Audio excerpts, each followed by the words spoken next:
good, man. Yeah, it's good, man. Never too high with the highs, too low with the lows. So what? Let me ask you. You got some young receivers, some veteran guys, but you've got an offensive line that's maybe not as seasoned as you need it to be. How do you work around that in the passing game when you don't have the threat of the run all the time, and you don't have the ability to do deep drop backs and things like that? Well, I think one of the things is, is to incorporate a little bit more quick game. I think, our offensive line is solid. We're solid offensively. We just haven't been executing, as a unit. It's always been, one guy. Football for us, is the ultimate team sport, man. You gotta have about 11 guys doing it, over and over for, 70 plays. And we just been inconsistent. And right now we're practicing hard, man, working on consistency, man, trying to get everybody on the same page, to do it and stack plays, man. Where do you see that inconsistency in the receiver position? I think there's been some conversions we've missed. There's been some opportunities where we need to make the play. Mel had mentioned that he kind of brought that up to you guys yesterday. It's Could you give us any more the specifics opportunities, as to for a what he wide said out, about it, or just kind of brace are yourself for a team like Wisconsin in that see, aspect? you only get so many opportunities a game. You got to take advantage of every single one of them. Right now, like I said, our offense has been sputtering as a whole, and can't really put our finger on it or blame one position or another. It's the whole unit. And so that's all we've been. The main word right now is execution.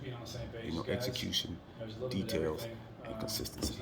One of the things that I think is the Western Michigan game, where you had a number of guys who had just sort of sudden, big plays, and it looked like that sort of ability was within that receiving core, and hasn't been as much of that. I'm wondering, what guys do you still think can break out? And anybody you think, boy, I'd really like to see this guy get a shot at something deeper, or I really think that this should happen at some point for him this season? Well, we play the best guys. The guys compete every day, and we play the best guys. So we'll continue with the same guys. As a team, our thoughts are that we'll make bigger plays. We'll make big plays in our room. I mean, that's part of being a wideout, is to make big plays, make explosive plays. And the plays have been limited, through the first 6 games. The only thing I can say, it will be better. We don't have a guy that's kind of, that we got hitting off to say, here's your chance type of deal. All the guys are working hard, man, and we just got to execute, like I said, as an offense. And when those opportunities present themselves, make the play. Do you feel like some of those underneath, some of those quick routes maybe could turn into big plays if everybody blocked it up the way they were supposed to, or more attention to detail? Yeah, well, you always hope that, you can take a slant or something and take it to the house. Our deal is, right now being able to move the sticks, stay ahead of the sticks. Take it so that we're not, always in 3rd and long, those type of deals.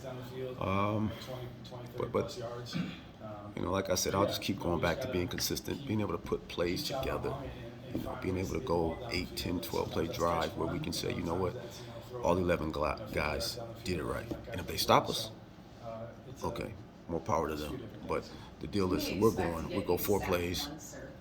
Somebody out of the 11 blows, and we'll go 3 plays and somebody blows. So we're trying to get to just straight consistency, man, across the board. So is it more important now for guys like, obviously Jayden Reed looked like himself last week, but him and Tre Mosley, just to be those consistent, steady dudes? So. Absolutely. It's important for everybody in the offense to be consistent, but definitely from a receiver standpoint, it's for my older guys to definitely be the guys who carry the room. They're the guys who are getting, the major load of the reps. They need to get it done. You talked about you only get so many chances as a receiver. When you played in the era where 60 catches was like setting records, right? Because you were playing in the Pearls here. Do you ever bring that up and just say, hey, we've had these kind of conversations, man.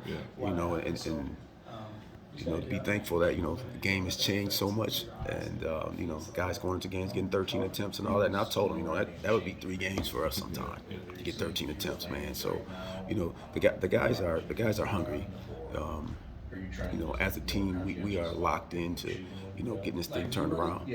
I told my guys right now from this point on, I told them this morning, we're in a 6-game season, and there's no reason that, that we can't excel and win these last 6 games. On Torrey being back, what does that give you?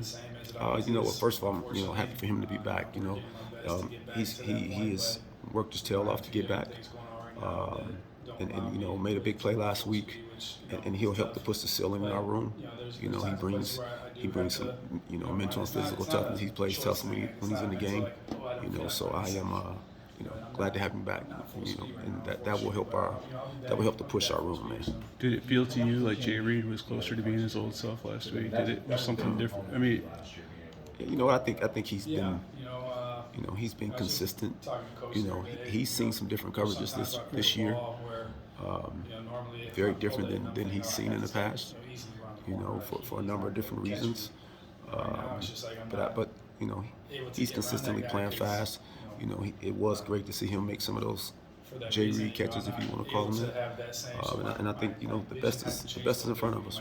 But he came back partly because of the NFL evaluation and what they told him. And you're somebody who's played the league. I'm just wondering what conversations you had with him about the steps between where he was at the end of last year and where he wants to be to get that opportunity. What he still needs to do and what he's talking about. One of the main things we talked about was his releases, playing more physical at the break point, working on the break point, being more efficient in and out of his breaks. Those are all the things that we focused on all summer, and he's done a tremendous job, and he's gotten better at it. The opportunities have been limited. I mean, we play games, man, where what do we play against Minnesota? What do we have? We had maybe 40 plays of offense or something. That's kind of unheard of, at this level. So opportunities have been far in between, but, I think with a consistent offense, every single position playing consistently will up our numbers, which will up our chances, our opportunities as wideouts. Tell me a little bit about Tyrell Henry. You see some of the explosive potential when he touches the ball on kick return. I mean, he's not quite there, but you can kind of see it coming. I really think he's really going to be a good player, man. He does some things, really well. Kid's fast, he's quick, and one of the things is he's fearless, man. So that's cool to know about him. And he plays physical, stick his face in there. So he's figuring it out. There's a huge jump from high school to college. He's done a great job, on our special teams. He's learning, the offense and how the offensive game is played at this level, and he's going to help us out. Did you see that in the evaluation process? Because a lot of people kind of slept on him a little bit from the school he was at. Yeah, no, I mean, I went down and I watched him play, man, and I could see, from an instinct standpoint, I seen that he played physical. And that's one of the first things I look for. I look for guys that are physical, because I feel like a lot of the other stuff I can teach guys, but you can't teach. If a guy's not physical, when you meet him, it's hard to get to this level and say, he's going to be physical. So Tyrell, he had the traits that I look for as a wideout. And then I just felt like it's a piece of clay, and we're going to mold him up and get him going. How about Antonio Gates, the guy that I think a lot of people just based on his pedigree would play right away, and obviously a receiver, that's a position that sometimes takes a little more time. What have you seen? How far away is he? Gates is working hard, man. He is, it's like I said, there's a huge jump from high school, to college. Understanding how to read coverages, learning the playbook, figuring out this whole college life. I think he's progressing. He's progressing, and at some point he'll get his opportunity. But he's working hard right now. He's working on scout team. He's actually working on with our regular offense here and there. So at some point, he'll get an opportunity to play. I'm sorry if you've ever been asked this, Courtney, but the lack of the explosive plays, what do you guys have to do to generate it? How much does, when the running game isn't producing, how much does it affect the shots you can take downfield based on what you see defensively? I really feel like, the big plays, plays have been there. We just haven't taken advantage of them. And like I said earlier, it'll take all 11 guys. Our problem has been, we'll play 3 plays in a row where all 11 guys are on the same page, and then that third play, one guy will screw up, and then that kills a drive. We get behind the sticks. We just have to be on the same page, and when the opportunities are there and the plays are there, so that we gotta execute. Why do you think that is, that you're not able to string a collection of positive plays together? What attributes to that? If I knew the answer to that, really, if I knew the answer to that, that's kind of the $1 million question for all coaches. You wonder why, that there's a lack of execution. I mean, we have, one of the things that we talk about is making sure that we bring practice to the game. And because it really doesn't matter if you do it right in practice and you don't do it right in the game. And that's kind of what we've seen with some of our positions. And right now we're just harping on, look, we need 11 guys on the same page, and to be able to do it, 12, 15 plays in a row. And our deal right now, we 3 or 4 plays in a row, screw up. 3 or 4 plays in a row, screw up. And you get behind the sticks, and you get behind the sticks in college football, it makes it tough. Yeah. How is Jayden doing? It seems like each week he keeps progressing, coming back with that cut on his back. But how would you assess where he is right now going into this week? I think he's ready to go. I mean, he suffered an unfortunate injury. He is, he looked like Jayden Reed last week, and he's got his bounce back. He's back smiling, and like I said, I think the best is ahead for him and for our offense, and we'll be ready to go on Saturday. What does Wisconsin do well that could sort of throw you off when it comes in the passing game? Wisconsin, they're a Power 5 Big Ten team, man. They're big up front, play solid on the back end. They're going to pressure the quarterback. We got to be on our deal. Fundamentally and technically sound. Play fast, and when the opportunities present themselves, you got to capitalize.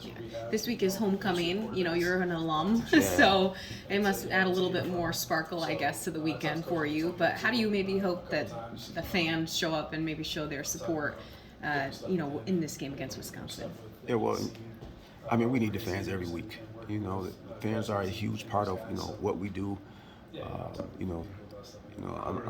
Until you're down there on the field and you feel the energy, that the fans give us, as coaches and as players. I think some people don't understand, and they might ask, why do you want the fans there?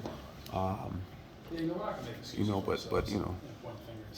me myself, having worn the green and white and loved the green and white all my life, come out and support us through thick and thin, and we're gonna get this thing turned around. Do you remember a play or anything back when you were playing that you can kind of hear the roar of Spartan Stadium or anything like that? You know what? I mean, there was a lot of great plays when I was here. I mean, the other day when we this last game, Gino Toretto was here, and we played them. He was at University of Miami, and he talked about how crazy the atmosphere was, and kind of made me think about, how how great of fans that we do have, and it hasn't changed. We've had some great atmosphere here over these last 2.5 years, and I don't see it changing. And please come out for homecoming. Let's push us to get this dub. Let's get it done. Just one more. You talked about adjustments that different coverages that Jayden's seeing right now. Are people starting to play Keon differently? Is he having to make that kind of next adjustment? You know what? I don't think they're playing us any differently. Keon, I just think it keeps going back, and you probably, like he's saying the same thing over and over. It just goes back to execution. There's opportunities for us to make plays, and we just haven't. And that's getting all 11 guys to getting it done on the same page, man. And we're in a 6-game season, as far as I'm concerned. We've got a 6-game season left, and there's no reason, if we do what we can do, that we're capable of winning every single game. Thank you.